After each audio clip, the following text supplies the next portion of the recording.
এখানে দেখুন, আমি এখানে দুইটি একই ধরনের ট্রান্সফরমার নিয়েছি। এখন এই ট্রান্সফরমারের কোনটা প্রাইমারি এবং কোনটা সেকেন্ডারি কয়েল, এই যে বিপজ্জনক একটি প্রজেক্ট, এই যে বিপজ্জনক একটি এক্সপেরিমেন্ট, এই এক্সপেরিমেন্টটি শুধুমাত্র আপনাদেরকে একটা বিষয় বোঝানোর জন্য আমার একটি ছোট্ট প্রচেষ্টা। আপনাদের যদি আমার এই ভিডিওটি ভালো লেগে থাকে তবে অবশ্যই আপনি একটি লাইক দিয়ে দিবেন। আর যারা চান যে আমাদের এই চ্যানেলের মাধ্যমে আপনারা নিজের দক্ষতাকে বৃদ্ধি করবেন এবং আমাদের চ্যানেল থেকে কিছু শিখতে চান, তারা অবশ্যই চ্যানেলটিকে সাবস্ক্রাইব করে রাখুন। ফেস বোঝা গেল, নিউট্রাল বোঝা গেল, এবারে সব থেকে যেটা মজার বিষয়, আর এই ভিডিওটি কিন্তু কোনো প্রকার স্ক্রিপ্টেড ভিডিও নয়। কোনো বিষয় এড়িয়ে যেতেই পারে অথবা আমার মুখ ফসকে কিছু বেরিয়ে গেলে আমি আশা করব আপনারা সেটা অবশ্যই সুন্দর সমালোচনা করবেন যাতে আমি শিখতে পারি।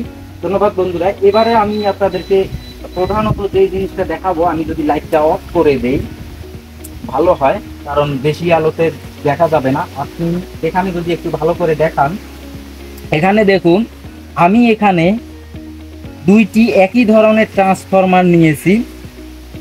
এখন এই ট্রান্সফরমারের কোনটা প্রাইমারি এবং কোনটা সেকেন্ডারি কয়েল, এই জিনিসটা কিন্তু আপনাকে বুঝতে হবে। এখান থেকে আমি প্র্যাকটিক্যালি আপনাকে দেখাচ্ছি। আমি আমার একটি ট্রান্সফরমারের ভিডিওতে আমি বলেছিলাম যে ভোল্টেজের উপরে কখনোই প্রাইমারি সেকেন্ডারি নির্ধারিত হয় না। প্রাইমারি সেকেন্ডারি নির্ধারিত হয় ভোল্টেজ প্রয়োগ এবং ভোল্টেজ বের করার উপরে। অর্থাৎ আপনি যদি এখানে একটু লক্ষ্য করেন, দেখুন এখানে আমি ভোল্টেজ প্রয়োগ করলাম, তার মানে আমার এই কয়েলটি হচ্ছে প্রাইমারি কয়েল, আর এই তিনটি তার দিয়ে আমি ভোল্টেজ পেলাম, এটা হচ্ছে সেকেন্ডারি কয়েল। অপরদিকে সেম ট্রান্সফরমার, দেখুন আমার এই কয়েল দিয়ে কিন্তু ভোল্টেজটা ঢুকলো আর এটাতে আমি পেলাম, তাহলে এই ট্রান্সফরমারের এই কানেকশন অবস্থায় এটি হচ্ছে প্রাইমারি কয়েল আর এটি হচ্ছে সেকেন্ডারি কয়েল। তাহলে পার্থক্যটা কি? পার্থক্যটা হচ্ছে স্টেপ আপ এবং স্টেপ ডাউন ট্রান্সফরমার। এখানে যদি লক্ষ্য করেন, এখানে আমি বেশি ভোল্টেজ দিয়েছিলাম, কম ভোল্টেজ পেলাম, এটি হচ্ছে স্টেপ ডাউন। আর এটিতে আমি কম ভোল্টেজ বেশি এম্পিয়ার দিয়েছিলাম আর ভোল্টেজ পেলাম বেশি, এম্পিয়ার পেলাম কম, এটাকে বলা হয় স্টেপ আপ ট্রান্সফরমার।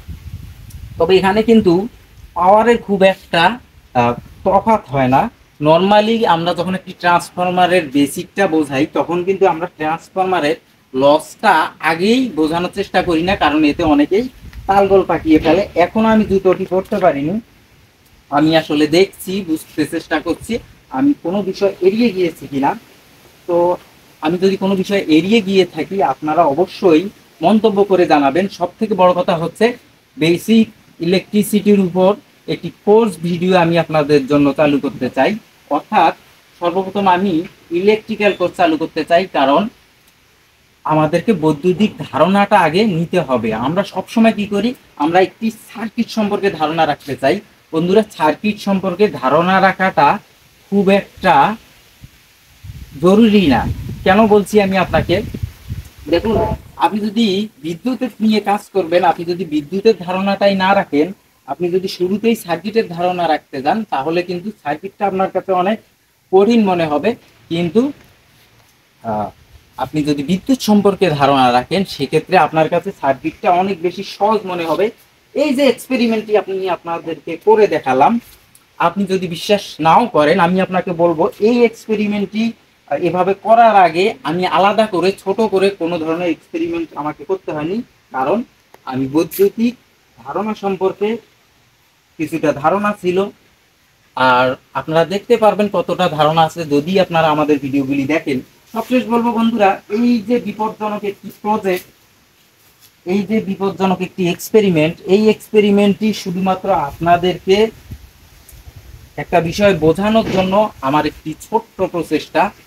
আপনাদের যদি আমার এই ভিডিওটি ভালো লেগে থাকে তবে অবশ্যই আপনি একটি লাইক দিয়ে দিবেন। আর যারা চান যে আমাদের এই চ্যানেলের মাধ্যমে আপনারা নিজের দক্ষতাকে বৃদ্ধি করবেন এবং আমাদের চ্যানেল থেকে কিছু শিখতে চান, তারা অবশ্যই চ্যানেলটিকে সাবস্ক্রাইব করে রাখুন।